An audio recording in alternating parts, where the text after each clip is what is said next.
বইনেরা ডিম খাওয়ানোর পরে কি আপনারা ডিমের খোসাগুলি ফালাইয়া দেন, এখন থেকে আর ফালাইবেন না। আজকে এই আলসা বইনা আপনি করে কয়েকটা টিপস আপনাদের লগে দেখাইবো এই ডিমের খোসা দিয়ে কি করবেন। তো হ্যাঁ, জানার পর আজকে থেকে ডিমের খোসাগুলি কিন্তু জমাই রাখবেন, জমাই রাখবেন, জমাই রাখবেন।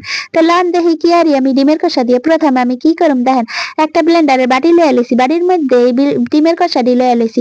কইেন না আবার বই নাকি পাগল নাকি, তা আমি পাগল না, আমি একটু আপনি করে ভালো একটা জিনিস দেখামু। তো প্রথমে এই যে ডিমের খোসাগুলি ভাঙ্গিয়ে দিয়ে এগুলি একটু ব্লেন্ডারে চিরনা করে লইব, এইভাবে গুঁড়া গুঁড়া করে লইছি পাউডার বানাইয়া।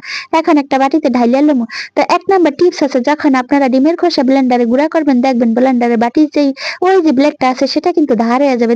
এইভাবে মাঝে মাঝে ব্লেন্ডার বাটিতে কি করবেন, ব্লেন্ডারের ধার কমিয়ে গেলে ডিমের খোসা গুঁড়া করবেন, তাইলে দেখবেন ব্লেডটা ধার হয়ে যাবে।